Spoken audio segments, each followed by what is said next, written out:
It says. Yeah, we're live. Okay, we're live. Yay! Hello, Hello.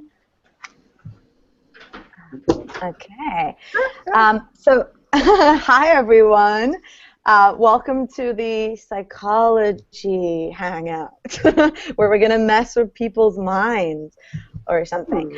I'm gonna give it like 2 or 3 more minutes for people to join us, and then we can start. And if anyone has any questions, feel free to post them in the Q&A part. We already have 2 questions. You can also tweet to us using the CRO Day hashtag, and you can find our Twitter handles on our names when we speak. So feel free to tweet to us, and we're just going to give it 2 or 3 more minutes, and we'll start.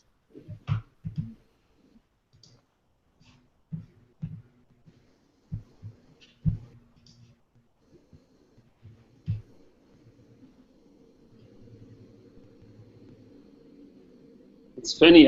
I'm hearing the live version because it's broadcasters in the room beside me. There's, I think, like a 30-second delay. Wow. Okay. Well, that way we'll know if it's working or not. Yeah. I'll have a 30-minute. Okay. Jeremy, I see you've stated that this hangout can only be for 18 and plus year olds. Are you afraid of 17-year-olds or 16-year-olds? I just kind of did like everybody does and don't read anything, and I just kind of click, yes, get me through, come on, hurry up, okay, I'm there. So yeah, I'm totally afraid of 17 and below hearing stuff. That's a great point. I'm looking forward to the 18-plus content of it. There you go. I was going to say, I actually contemplated for some of these based on speakers if I needed to put like a explicit language warning option. This panel might be safe. You have to worry about André. Hey, André, Angie. Oh, are you sneaking in this one, Ton? That's nice. We have a bonus mind control master. Okay, I think we should probably start. Yeah. Oh, look, there's an online dialogue logo just came into the frame. That's our 3D printer. There you go. Okay, let's get started. Let's go. Okay, so let's get started. Okay, so welcome everyone to the How to Convert More Customers Using Psychology Hangout. With us today we have Angie, Bart, Jeremy, André, and myself. We're going to be talking about psychology and its connection to CRO. So one of the most important steps in optimizing your funnels is being able to learn from them and scale from the tests that we do. And we can basically use the tests that we run to optimize our entire business. So to that, we have to know our customers. Will help us test better, understand them, and basically understand why our customers are buying, what stands behind their purchasing decisions, and we can create better funnels for them. So Angie, why don't you go ahead and introduce yourself, and we can kind of go around the table. I'm Angie Schottmuller. I help customers exceed their goals and expectations using data-driven technology and persuasive psychology and other Star Wars Jedi mind tricks. Clearly, I'm a Star Wars geek. That was my one-sentence intro. I'm keeping it real succinct. Okay, Bart, do you want to jump in?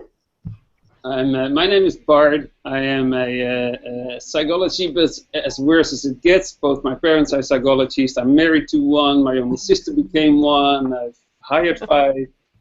So my business is helping companies grow based on insights about how our brain is working, how our emotions are working, and how our decisions are driven. And I love digital because it gives me a Valhalla to test and experiment and learn more than I ever learned on university.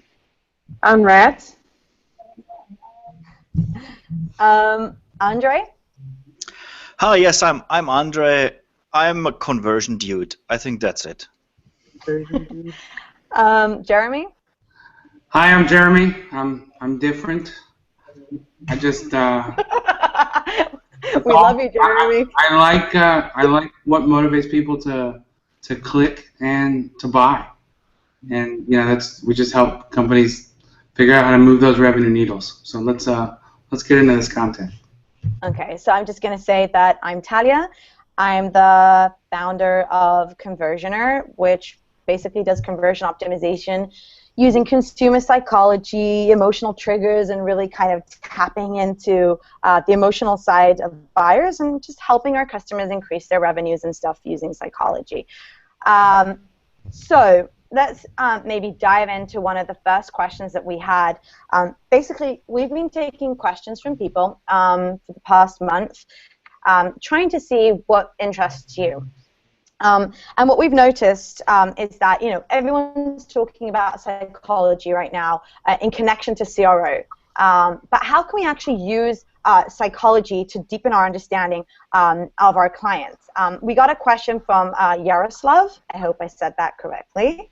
And basically what he wants to know is how he can use the information and kind of like the psychological triggers of his customers to increase his conversion rates on landing pages according to the 5 different buying personas. I thought that maybe Angie could start with this and give us our answer, and then Bart can maybe jump in on that. Starting off. So in a situation where you have multiple personas and you're saying, oh, how do I really adapt my content strategy to them, one of the simplest ways to get started is to identify overlaps in interests in the personas, because if you attempt to just do one at a time by the personas, then you're going to take forever on your content strategy. So it's like a simple Venn diagram to find subtle overlaps in interests. So if it's both of these personas are very sensitive to timing and how fast they could get things done. That way writing something about that works out. So do like little Venn diagram, find different topics and identify where some of the overlaps are. So that way, you're getting that multiple birds with, one piece of content stone concept with that. There's also ways to incorporate the buying modalities, which is a concept that Brian and Jeffrey Eisenberg came up with that is rooted from the Myers-Briggs personality types. At the end of the day, it comes down to simplicity of do they make a buying decision with more logical or emotional emphasis, and how fast or slow do they make that decision? Because all decisions involve some element of logic and emotion, but for different scenarios we use a different balance of that, right? We might be much more methodical or detailed on a particular decision and more emotional or spontaneous on another. So it's key to say, well, how could we use the buying modalities to sort of cover some of the bases across the personas, which is kind of a deep piece on that. So I'm going to hand it over to Bart. I'm going to think about how to simplify that down now that I'm going through that. Take it, Bart. Thank you, Angie. Yeah, I think I'm going to approach this question a bit more basic, because it's one of those questions that we get as a psychologist. We get asked a lot. And I think there's a basic misconception lying behind it.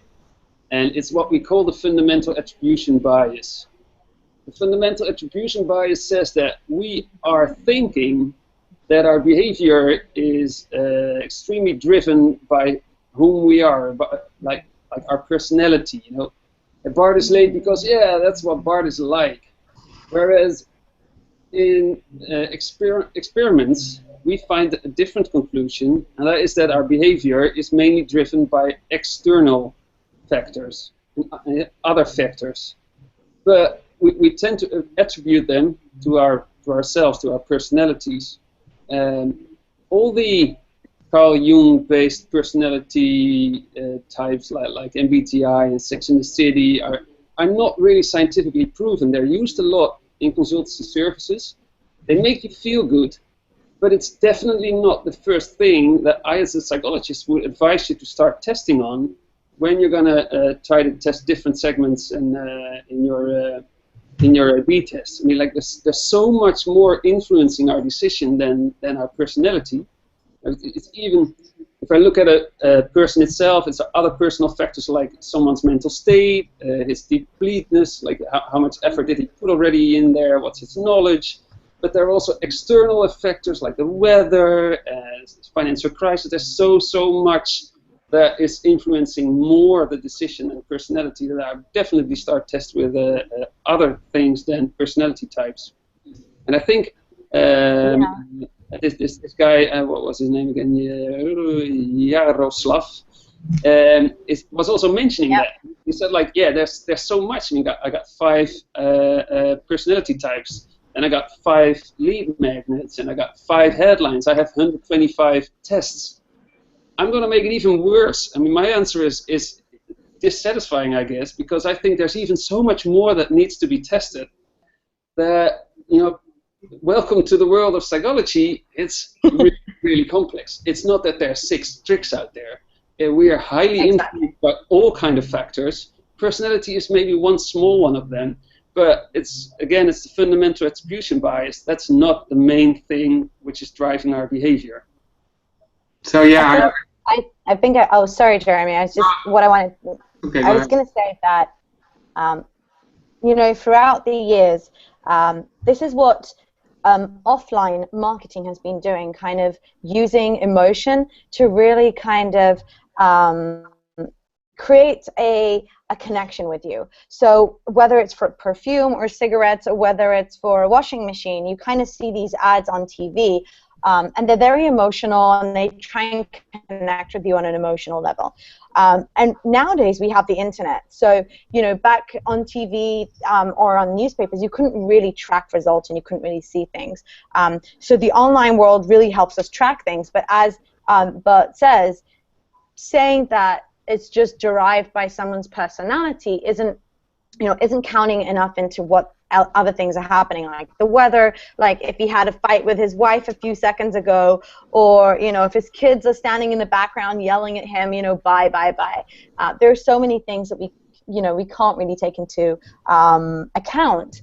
But as I said, analytics today can help us really understand where people are coming from and their actual behavior. And that's why when you start using psychological triggers, that's kind of the word everyone's using. When you're trying to kind of use psychology, what you really want to start thinking about is who is the person behind the screen.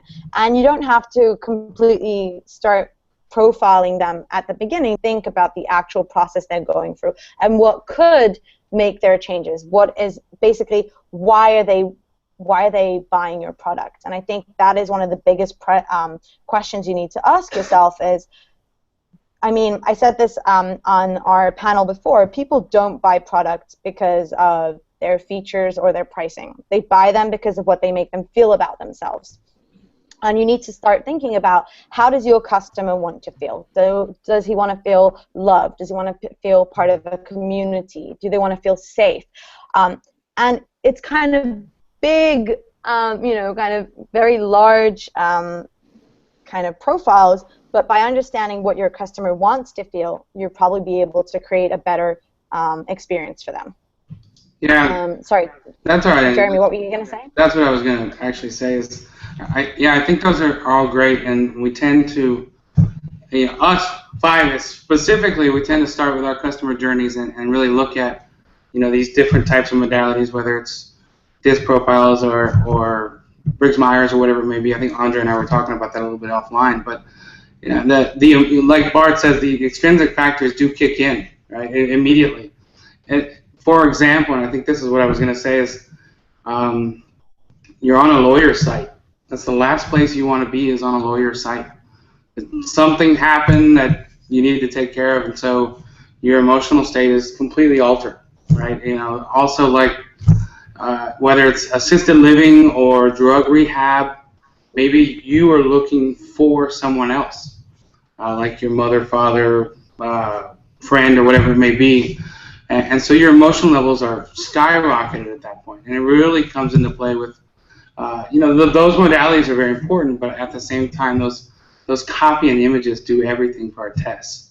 So I'm just really adding examples to what kind of everybody just said as far as what I've experienced, because it happens to me even every time I go on a site. I try and pay attention to what emotion I'm having, and this might just be us, that those, the different people in us that like to watch commercials or ads or things like that. So yeah, just adding. I have a piece that might help wrap up our point on this a little. A model I used for helping to plan out content, I call it the triangle of relevance, but hits on these different points of you have a solution that you're trying to provide, and it has different aspects that could be appealing. So business interest, then user interest, which could be something that they just really like that is sort of related. It could be a pain point, it could be a hot button, it could be their actual challenge. And then the third point is context. Why does it matter right now? And a lot of times when we're marketing, we completely miss that context aspect, which is a huge way to gain that attention hook, whether it's in an ad or in a headline or that initial piece. So if it's leveraging GeoIP to look up what the weather is or where the user is located, and dynamically trying to understand their context a little more, and then adapting your content on page. I could change my hero shot to, instead of depicting a desktop computer, to depict a tablet or mobile device based on my detection of what type of device they have, just in the hero shot, where these subtle plays are suddenly having that relevance match to what they're using, what they're doing, and would likely be applicable to them. So I find that triangle of relevance piece to be a simple way of trying to break it down and say, are you really accounting for all those? And when you do, you have that magnetic appeal and interest, because it has the hook of problem, solution, and context all in one to fully capture attention. So I'm just going to jump in, and I think that's a great cue for us to move on to the next question. It was actually posted by Stefan, who wanted to talk more about the actual copy. When you're using psychological triggers, we can talk about the entire strategy, or we can talk about specific elements. So Stefan wrote, I use the word get in my copy a lot with success, but was wondering if there are other verbs that perform as well or better. So, it doesn't actually have to be in call to action buttons. It can be in copy. It can be, in entire strategy lines. And I think it would be interesting to hear from you, André, as I haven't heard from you yet. If you have any ideas on how you can start implementing copy and using psychological triggers within copy. Yes, it's a great question, and first of all, we already talked about different types of people and buying modalities, for example. And we also talked already about relevance, and I would say these are already two very mighty aspects that we can use, not only when it comes to pictures or design or whatever. So we can imagine we could have different types of customers, like the red, quick deciding manager wanting everything fast and wanting bullets, for example. So you could change the whole wording so that a product appeals to this kind of dominant people. And of course, you can also change not only verbs, but the whole copywriting to people that are more like balance-orientated, looking for all the facts. Yeah, this blue or green people in these models, So, and we already A/B tested this a lot, and we found out if you get the right wording for the right type of people, you get incredible big conversion rate uplift. So the questions you have to ask yourselves is, which types of people are my customers? So, or on strategically, on whom do I want to focus on? And then not only try to experiment with different words, but try to do the same text for different types of people. Test it out, and you will see what happens, and you can learn a lot. So I would say this is all about relevance, and it's not only explicit relevance, like which feature does a product have, what's the price. It's also about implicit relevance. Does it fit to me? Is it for people like me?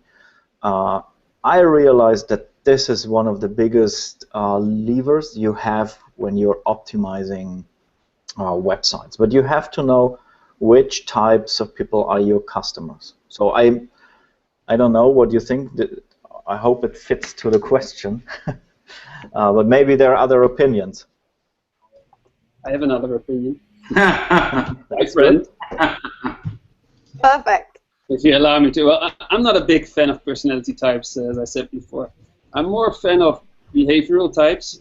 And one of the key findings in psychology or behavioral economics that even won a Nobel Prize for it was Kahneman and Tversky finding about what they call prospect theory. One of the aspects of that theory is that we behave different when we are in a situation that is gain-framed, as we tell it. So you're gaining something. The word get is definitely a gain frame because you're getting something, you're gaining something.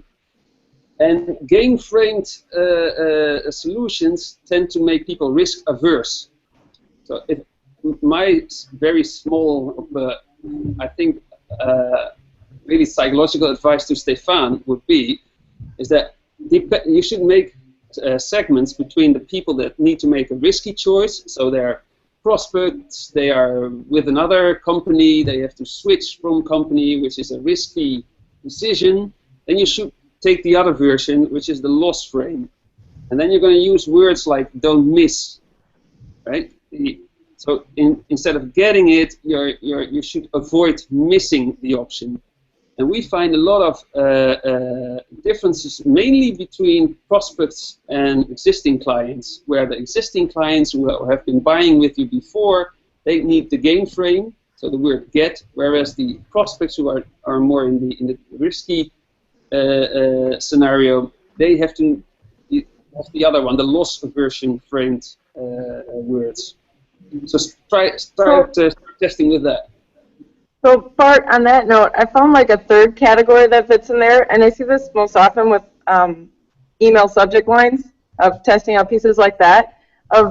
There also seem to be this bucket of folks that are dreamers or wanderers that some subject line tests we did recently had like imagine this or picture this of like visualizing, and that was like a big hook with that group, and it didn't fit in the other buckets, and I was kind of like, oh, this is an interesting new piece to play with. But have you seen other ones like that, and how would you categorize that? This is the Jetty force coming in, Angie. Thank you for that.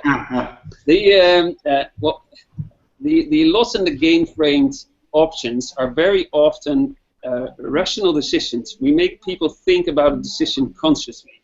What we call system 2, right, or heuristic system, or I mean systematic system, or central system, whatever. But in the theories of dual processing, where we have one subconscious, automated, highly emotional system, and on the other hand, the conscious, that's ourself, rational, logical thinking system. It's different depending on which of the two systems is working. And you are talking about dreamers. I love dreamers, and we find them in our tests, especially at night or when they're depleted otherwise, or on mobile, especially if mobile is on 4G, because then they're on the road, there's a lot of distraction, they're not able to keep their conscious focus, and then we see a lot of what you maybe call dreamers. This is just our automated, happy, emotional system at work. Before even testing with loss aversion or gain framing, the first distinction you should try to make is which of the two systems am I talking to? Is it only the automated system 1, or is the controlling system 2 in place as well? And then find out which one is your fan. Whose favor of you? Do you need the emotional decision, or are you the one who needs the rational decision? And they're always both in each and every market. And it differs across the whole sales dialogue. You know, most of the times we find the rational part involved in the end when we're going to separate from our money in the funnel, whereas the automated subconscious system is more in the orientation phase. Sometimes it's the other way around, but that's one of the first things you should start testing when you're going to apply psychology. Dive into the two systems and find out who's your fan and who's actually on the other side of that screen. I think that's a really good and valid point, and I think it would be interesting to answer one of the questions that we just got through from Stuart, who says, if you consider a typical e-commerce team, what practical things can be done to integrate these techniques into the day jobs? Do we need to start to change our own thinking before thinking about changing the customer's experience? And I love that, you know, a question within a question, because when we keep talking about emotional triggers and how do you address psychological triggers of your customers, before you even do that, you need to kind of understand who you're working with and kind of change your entire thought process, because we do things every day kind of like automatically. We each come, you know, we go every day to our work and we do our day jobs, but we think we need to act in a certain way. And then if you want to start addressing your customers in a different way and understanding their psychological triggers and who they are, you actually do need to start changing the way you think before you can even start changing their experience. Yeah, definitely. And I would always advise to start finding out whether your board level or management level is vulnerable for your new insights, because if they are, they should turn the CRO team not into a more revenue producing team, but also into the new customer intelligence team. We have real clients who are running like 10 or more experiments a week, and their budget is no longer from the CRO budget or the online marketing budget, but from the marketing research budget. Because you have a way more valid way of really finding out what drives behavior, way more valid than the traditional market research teams who are asking clients who are not aware of why they're buying. So if you can really get on that level buy-in, that's where you should start. If you cannot, then just first start testing, try to learn more, get a story, and then try it. But if you can tackle that beforehand, you're going to become maybe a psychology Jedi master. I think that's a really important point, actually, Bart. I mean, I'm going to fall on my sword here and say that we sit, just like everybody else, it's kind of where do we start with this stuff, and we guess, and we try to assign these things to different segments, and really a lot of this stuff, I mean, I've seen almost all of it proven wrong or have exceptions in certain scenarios, and really what it is going back and looking, exactly what you just said, is looking at the data and the insights and saying, okay, what happened here? What did we learn, or why did we fail? And then apply something like Angie just said, which I love that, the dreamers, or they were probably texting right here while they were driving, or trying to submit a form while they were driving, and then this came out. You know, whatever alternative theory that we come up with, that's where we're really looking at them. And we can try and do that on the front end all day long and front load that, but it really comes in afterwards. And I get that question a lot, is when do you really start looking at all this stuff or trying to figure that out? And it's kind of, you start with what Bart just said, is start somewhere, start testing, get some data and insights, and then start looking at a lot of this content that we're producing or listening to, and trying applying it to some of those segments. So I think, you know, you guys, we all kind of write a lot about psychology. I know I do, and, you know, write about the different kind of triggers that you have, and you have like anchoring, and we talk about analysis paralysis and other kind of triggers. And I think the things that we can try and kind of dig deeper into psychology of your consumer and kind of test stuff, there is a risk where you're trying to do too many things, and you try to kind of do everything at one point and kind of monopolize on everything, but you really do have to take it step by step. this is why I kind of like Josh's question, who asks, at what point do we step into the realm of analysis paralysis? If we have a real client with real deadlines, testing infinite numbers of, contributing factors of CRO becomes unrealistic. What tests are necessary and which are nice to have? André, do you have maybe a few ideas? Yes, of course, because I would say there's a big trap in CRO. So, and this trap is that you can segment yourself to death, I would say. So, of course, segmentation, going deeper and deeper, analyzing all the details, sounds interesting, but of course, you first want to do the things with the highest impact. So, and the things with the highest impact are the things that apply to your whole audience. So, I don't see the how to say it, like the discrepancy what Bart mentioned between personality types and behavioral types. I would say there are people sitting in a certain situation, behaving differently based on whatever, don't care. And the main question is, why do they buy? So, of course, you can dig deeper and deeper and deeper and come to an unrealistic number of tests. I don't think that it's important to run the most tests. It is important to run the best tests you can do, or the best optimization hypothesis you have. So when it comes to prioritization of hypotheses, of course you should ask yourselves to which part of my audience does this apply? Optimizing the imprint of your website or whatever won't be as good as optimizing maybe on your product detail page if you're on an e-commerce website. So it's about traffic. It's also about the question when I'm optimizing things, is the contrast I deliver in this A/B test, is it high enough so I can change the behavior of people? That's what a lot of people forget. They're A/B testing, and they have the idea of a direct feedback loop. Like I change things on my website, and the numbers change as a feedback to this.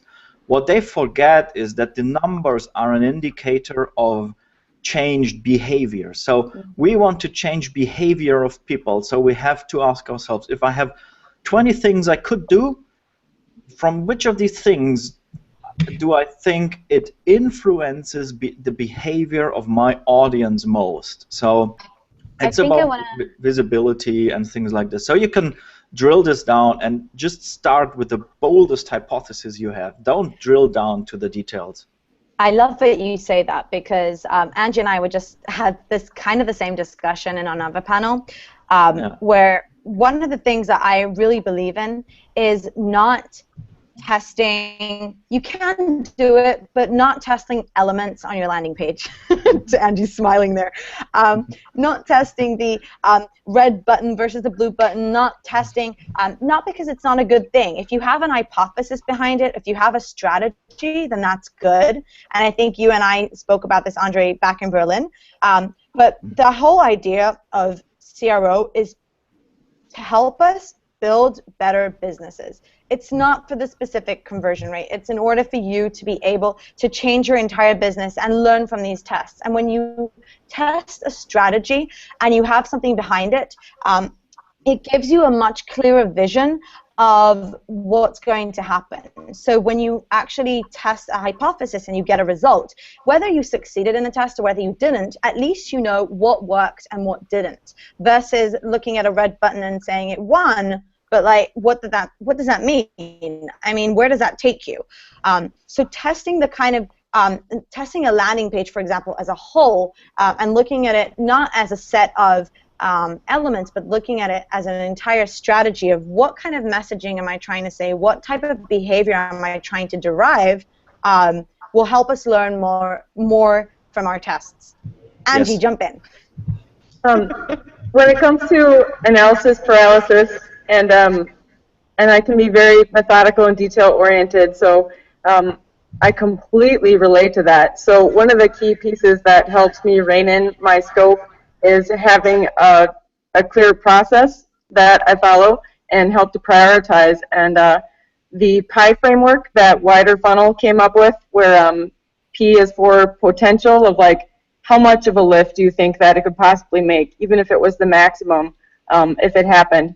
The importance, is this on the highest traffic page of your site, or is it only get a few views kind of thing? Ease, for E, do you have the resources to do it right now? Of how fast could it be done? And then I've added R, to call it the peer framework, because for me, every conversion learned insight should be scalable, because that's where the ROI comes from. So I also factor in, and each of these are scored on a 1 to 10, but I also factor in how reusable is it. So even if we test out something and we figure out that a particular image or order of words, something like that, happens to be more effective, if that only works on one page and I can't really cascade that to my 10,000 other e-commerce products or something like that, it's not very reusable, even though it may have been very impactful on that one product, which maybe that's the best seller, but that's why all 4 of those, PIER, potential, importance, ease, reusability. Sorry, Chris, I had to modify it to fit the needs, right?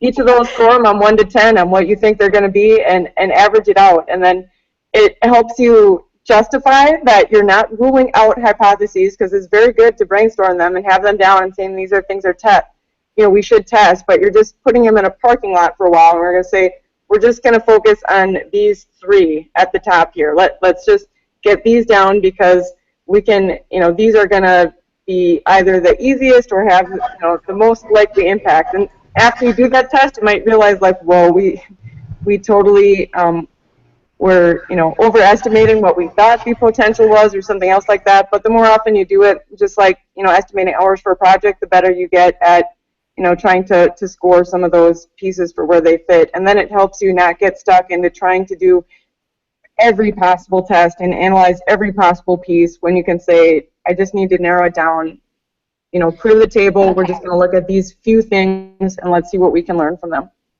So guys, we only have like 15 minutes left, so I'm going to choose Talia, 2 questions. Talia, yes? I'm going to add 2 things to this, because first of all, you're an idiot if you're thinking that one hypothesis can be tested with one A/B test. That's nonsense. Look at a scientific article. You need multiple variations tests. So you're actually not learning if that's your approach. My answer to what was it, Stefan? Bart just took off the gloves. Yeah, Josh. What we tend to do. Yeah, I completely agree. We do radical changes. We think it's going to work. We do test the radical change, but only if it did actually boost conversions big time. We're going to what we call reverse test. What actually caused this increase? It was like a 60% lift. What caused the 60%? Because then you're onto something, and then you're not spoiling A/B test capacity in that sense. So that is exactly the one thing that was missing. That is exactly the one thing that was missing from what I said, that at the end of the day, you can test hypotheses, but you have to retest them all the time, and you need to make sure that they do actually have an influence at the end of the line, the bottom line, and not just the conversion rate. One of the questions that we got through from André Braga, if your competitor is bigger and has more features than you, do you have any tip on how, the question's about features, on how can we work psychological attributes like being part of some community to cut through the noise of market players and features? Now, I just want to say something before I hand the mic over, and I think I'm going to give it to Jeremy, that people, and I said this at the beginning, people don't buy products because of their features or their pricing. So you need to start thinking about what you're selling to a person. What is the change you're going to make in a person's life? That is your USP. That is what you want to sell. Not that you have more features than your competitor, but you're going to change their life for the better. So that was like my 2 cents on that. Jeremy, what do you think? So I'm kind of confused on which one we're answering. I'm still stuck on Bart's "you're an idiot" comment. I have trouble telling that to people on occasion, and I'm a direct kind of person, so. We're answering André about how to address what to do when your competitor is bigger and he has more features. How can you use psychology to outsmart them and basically win? Okay, that's actually a really good question, and that's probably going to take longer than the 10-15 minutes we have. I'm going to try and condense that. No, you have like a minute to answer. Okay, rapid fire answer. Yeah, it happens all the time. Presentations. Oh, can you bring up this competitor? Can you bring up? Well, they're doing this and they're doing that, and what are they testing and how are they doing that? And it's really happens all the time, and I think we actually lose focus on what we're trying to look at and what we're trying to test. And I'm sitting here thinking while Andre's talking and Angie, and I just keep thinking about, that one person or that segment, and then looking at revenues and looking at revenue segments and what's creating the best revenue segments and what are the cash cows, and are they percentage-wise the most, or are they a small percentage? So some business decisions come into that. But, really, I really try and derail focus from competitors. I mean, iteration ideas for testing, yeah, great. What are some other ideas that we can look? Copying them because they work for them. How do we know it worked for them? Do you have a login there that's showing you data? And I know we talk about going over and over again that we can't copy competitors. We can't. This whole idea of I'm going to say it. Everybody don't hate me. I'm going to say it real loud. Best practices. I know we hate that word, right? But we do still come across cases where we look at. Did you really say best? I did. I'm sorry, Bart. I'm sorry. No, it was me. But the whole idea is we do still come across areas after we look at data and insights where some UX value plays a part into that. Right? And I'm building examples as we speak on this stuff, but yeah, and hopefully I'm answering the question. You're right, Talia. To add what you said, features out the window, benefits back in. Start with that benefit copy. It really does come down to some of that copy. And when we talk about copy, we say nobody reads anything. Yeah, we're all in a hurry. I'm trying to answer this question in a hurry right now. But at the end of the day, it comes down to we start reading when we pull out our credit card. That's all of a sudden we start kind of focusing in on, okay, well, maybe I should read this just a little bit more. And I'm still guilty of not reading. So I'm that dreamer exception, like what happened before when I was just clicking through on the 17, 18-year-old thing that we were looking at, and nobody under 18 could join this, right? So I'm an example of that. Yeah, I probably should elaborate just a bit on that context. I'm sorry. So, all right, I'm done. Get off my soapbox here. And I'm watching Angie going, oh my God, what is happening? So, all right.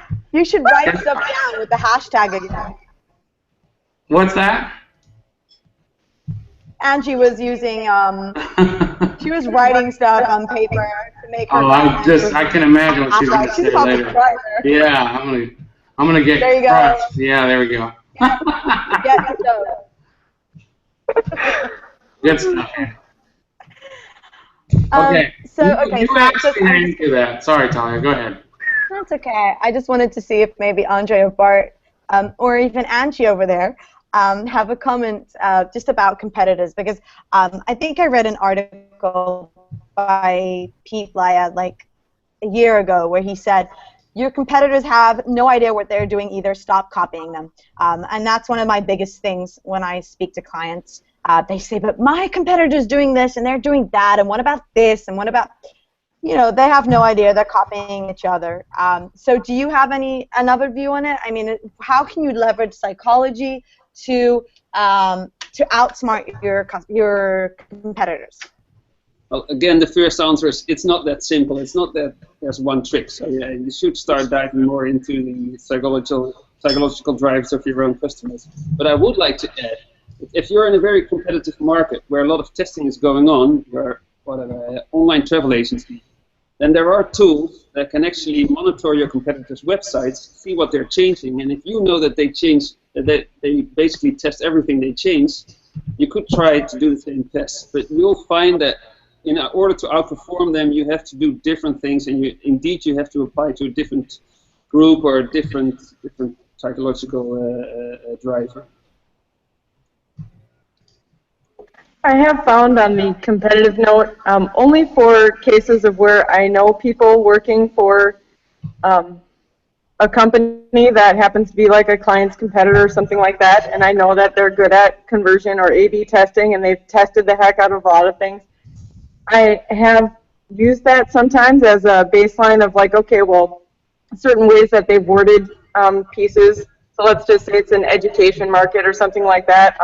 If I know they've tested the heck out of it, I will use that as like the baseline, but certainly not copying. Again, you always have to learn, on your own what works for your audience. Most of the time you don't have a contact that happens to be working at another company and A/B testing the heck out of things and understands persuasive copywriting and those sort of things. So it's always a case of starting for what fits your audience, and most importantly, starting with audience discovery.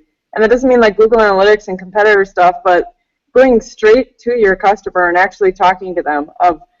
I'm increasingly shocked at how like crazy that seems to clients, and even within my team at an agency of like, well, we can't actually talk to them or like ask questions of the, never underestimate the value of some direct user experience type survey stuff to ask them the feedback. And especially from a psychology perspective, you're able to learn so much more about them because you can see what micro expressions they have and where there's passion or where there's hesitation or where they're quick to respond in pieces of you learn a ton more about them.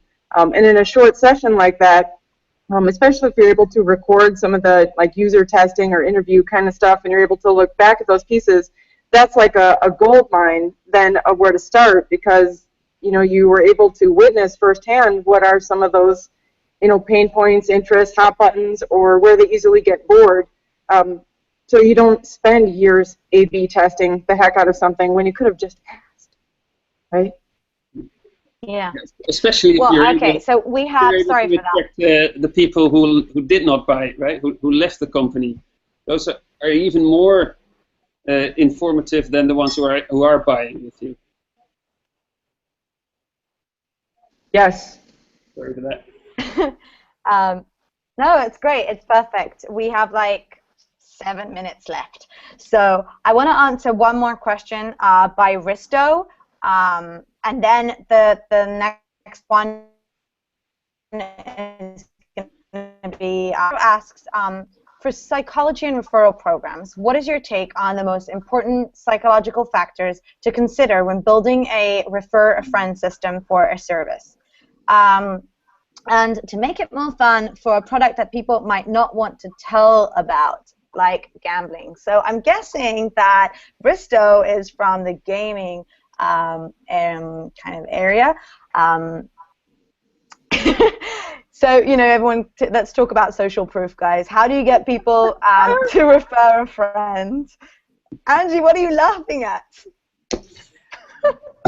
Shall I just start answering? Yeah. I'm not a big fan of Cialdini. I love his work that he did 30 years ago, but let's not forget his 30-year-old research, right?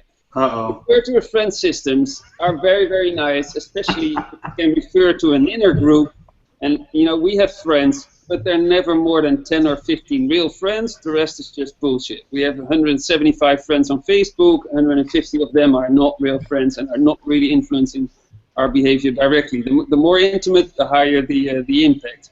But the interesting thing about Risto's challenge is that he is in a socially undesirable market. This is something that is not something you're talking about. Social proof always, at least in our experience, works counterproductive in markets like these. Financials, the same bank selling a saving account versus a loan.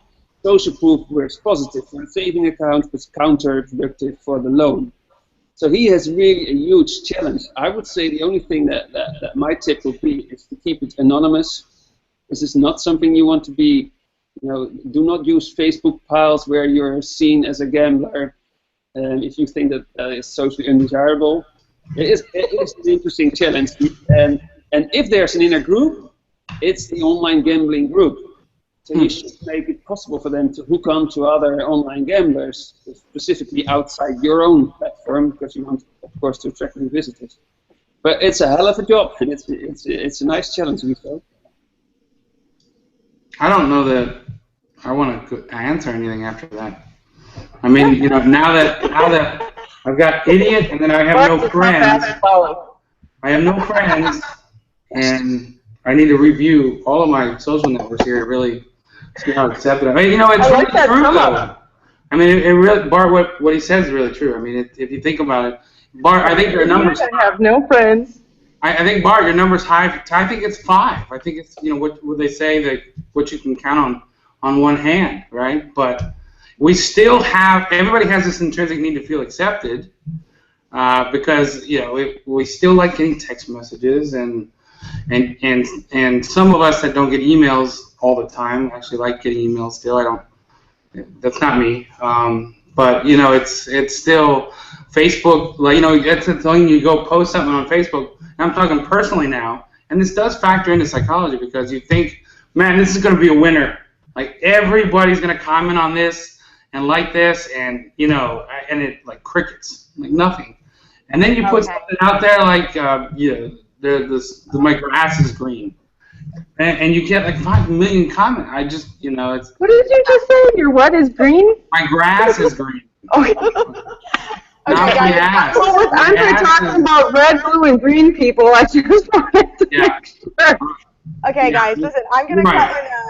I'm going to cut you now. And then I'm going to ask each of you to recommend one source that they use to learn more about psychology and the connection to conversion optimization. We're going to start with André. Just, tell us what you like and why. Yeah, true. Oh, I mean, I'll scratch your back. Yeah. That is really a difficult question because there's so many stuff. But the problem is only a few of this stuff is about the internet. Of course, you can read Dan Ariely, you can read Cialdini. And if you like, you can even read Kahneman.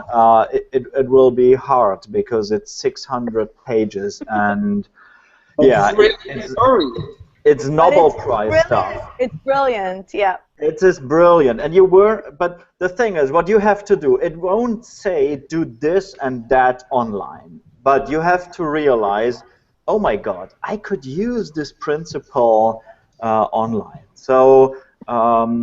What we did, because after here at WebArts, all our consultants started to read different stuff.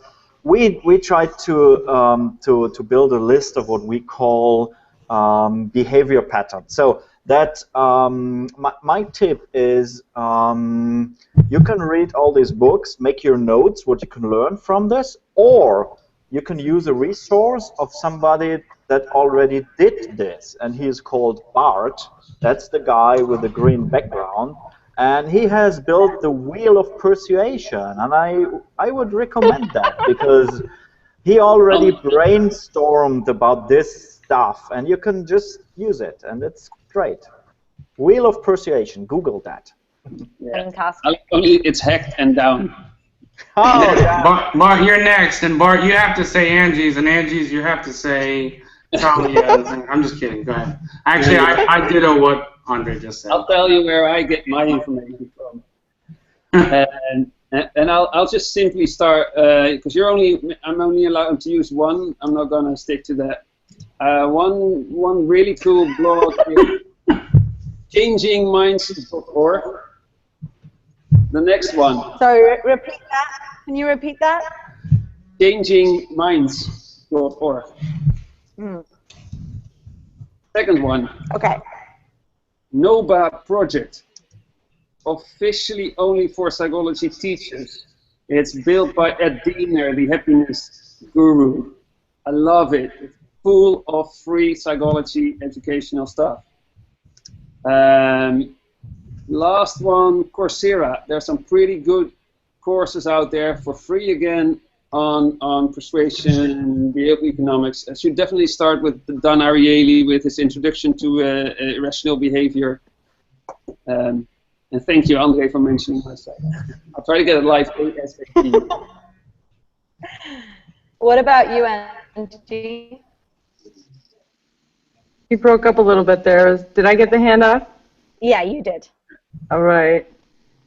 Yeah, I'd have to say Bart is the first one that comes to mind, only because any opportunity I had to incorporate some fun Star Wars banter with, uber serious science talk that could get boring easily, that is my first fun place to go in that route, because he'll always come back with some type of Star Wars wielding the Force quote.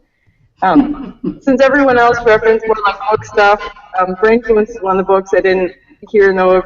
Roger Dooley has some good content, but there are lots of books out there. I try to take a fun, actionable spin on when I'm doing content. So one of my sources is Brain Games. I think it's on Discovery Channel. I don't know. It's on my DVR, set to auto record. Simply because